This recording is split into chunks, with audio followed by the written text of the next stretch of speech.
Eventos Finais, capítulo 10. O pequeno tempo de angústia. Um tempo de angústia antes que termine o tempo da graça. Na página 33 de Primeiros Escritos é dito o seguinte: ao início do tempo de angústia fomos cheios do Espírito Santo ao sairmos para proclamar o sábado mais amplamente. Esta visão foi dada em 1847, quando havia apenas poucos dentre os irmãos do Advento observando o sábado, e desses, somente uns poucos supunham que sua observância era de suficiente importância para constituir uma linha de separação entre o povo de Deus e os incrédulos. Agora, o cumprimento desta visão está começando a ser visto. O início do tempo de angústia, ali mencionado, não se refere ao tempo em que as pragas começarão a ser derramadas, mas a um breve período, pouco antes, enquanto Cristo está no santuário.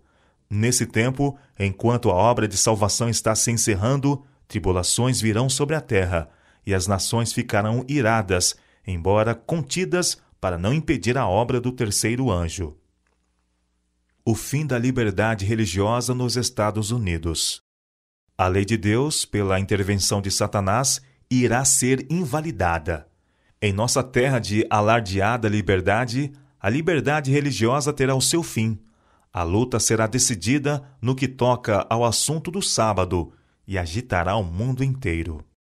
Uma grande crise aguarda o povo de Deus. Muito em breve, nossa nação procurará impor a todos a observância do primeiro dia da semana como dia sagrado. Ao fazer isso, eles não hesitarão em compelir os homens contra a voz de sua própria consciência, a observarem o dia que a nação declara ser o sábado. Os adventistas do sétimo dia travarão a batalha pelo sábado do sétimo dia. As autoridades nos Estados Unidos e em outros países se levantarão em seu orgulho e poder e farão leis para restringir a liberdade religiosa. Os protestantes dos Estados Unidos serão os primeiros a estender as mãos, através da voragem, para apanhar a mão do espiritismo. Estender-se-ão por sobre o abismo, para dar mãos ao poder romano. E sob a influência desta tríplice união, este país seguirá as pegadas de Roma, conculcando os direitos da consciência. A Igreja e o Estado se opõem ao povo de Deus.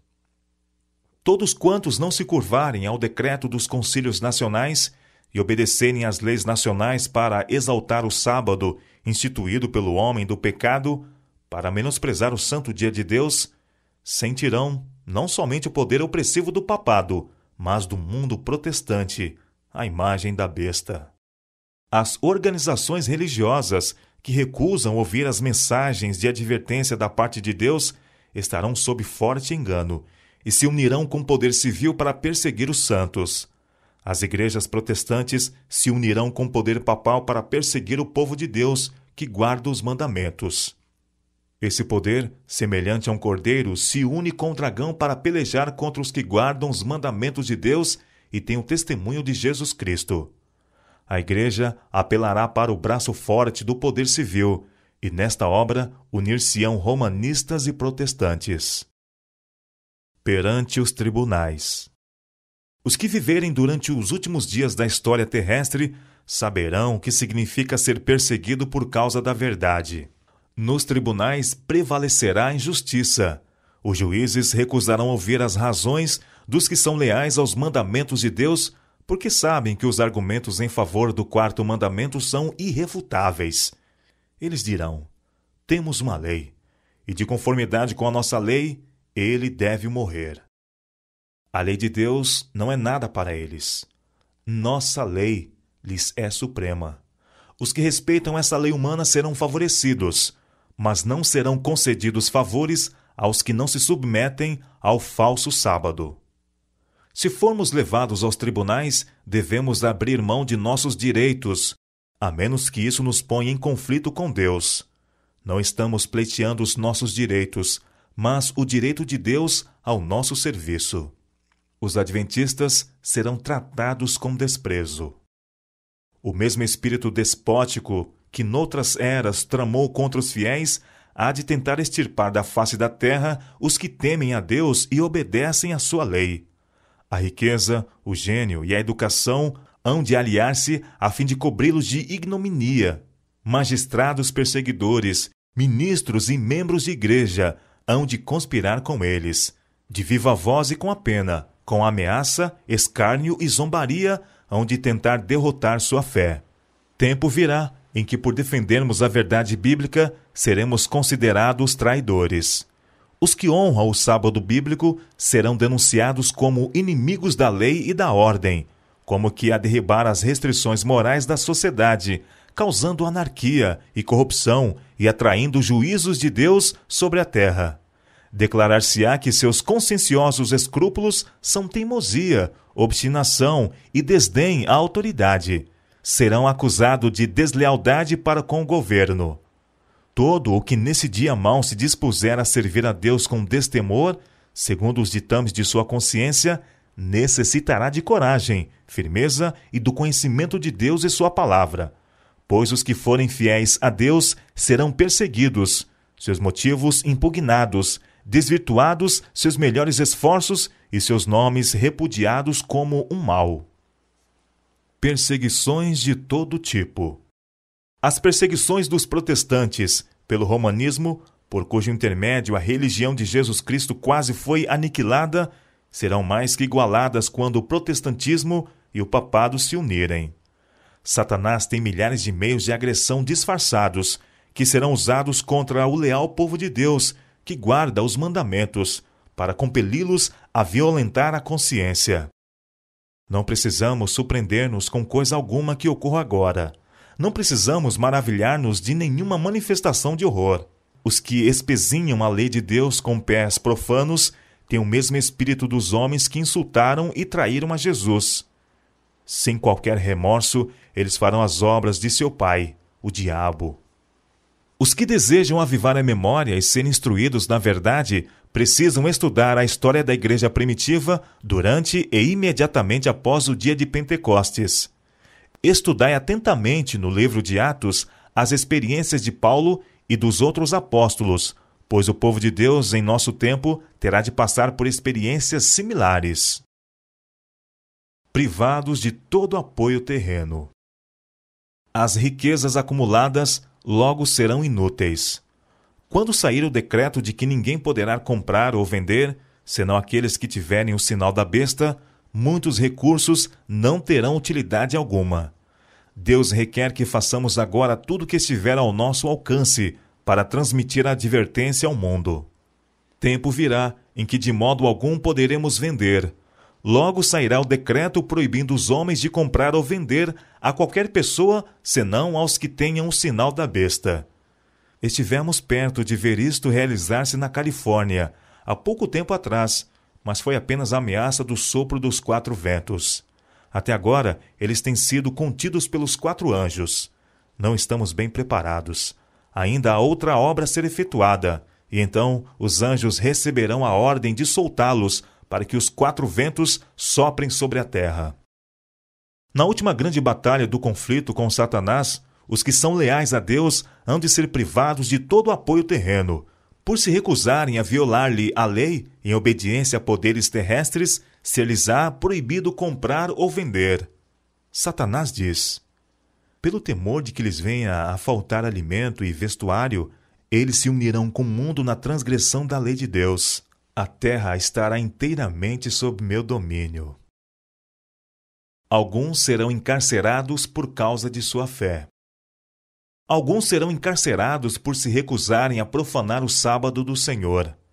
Como os defensores da verdade se recusem a honrar o descanso dominical, alguns deles serão lançados na prisão, exilados e outros tratados como escravos.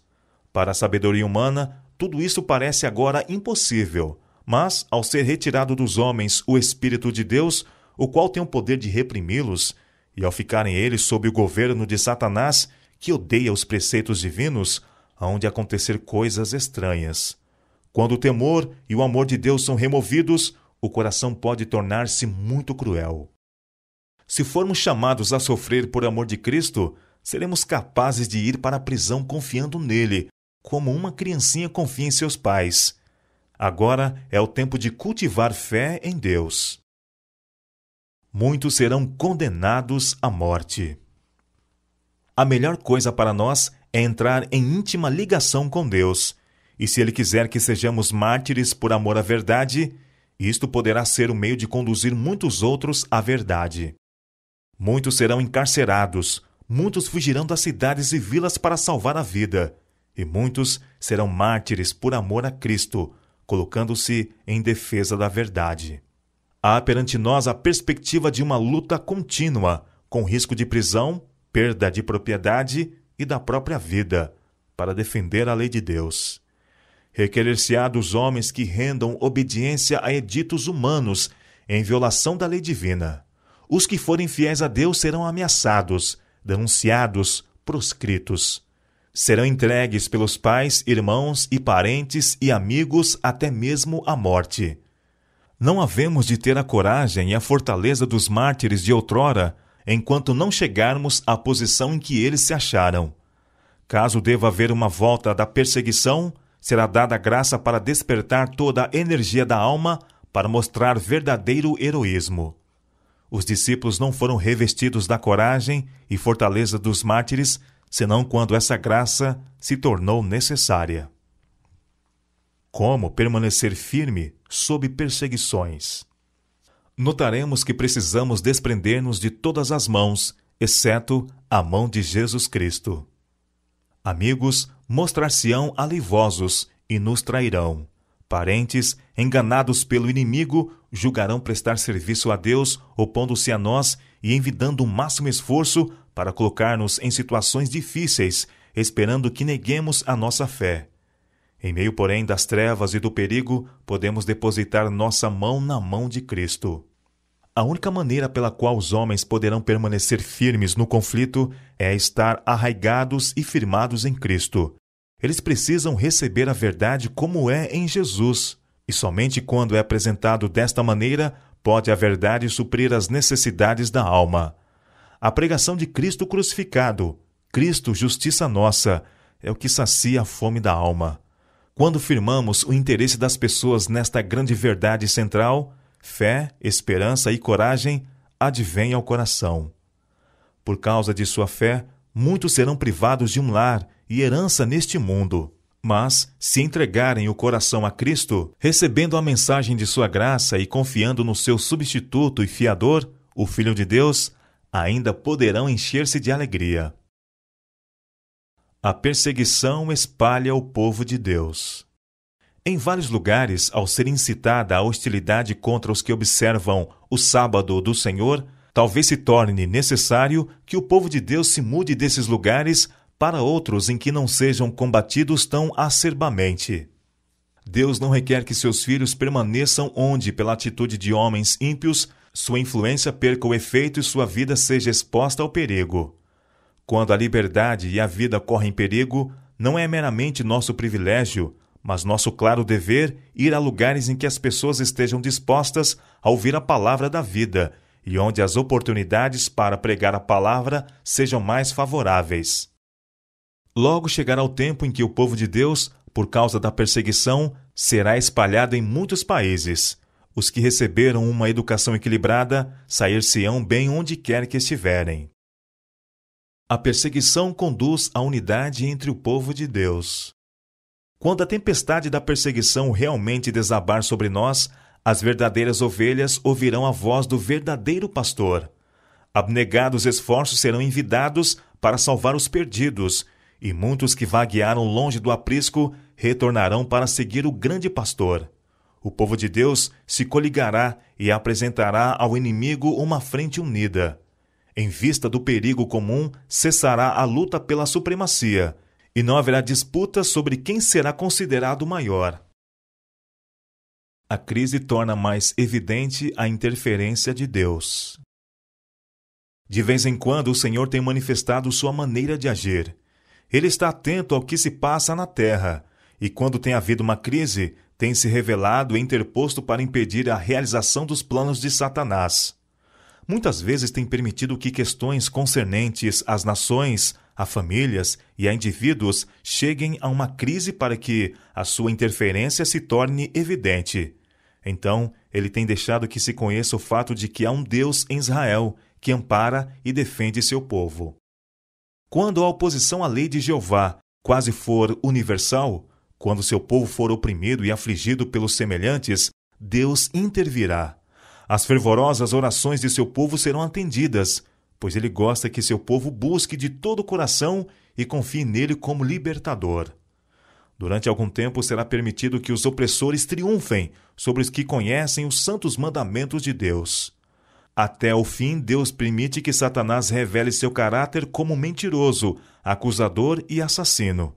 Assim, o triunfo final de seu povo tornar-se-á mais acentuado, mais glorioso, mais cabal e completo. A aflição purifica o povo de Deus.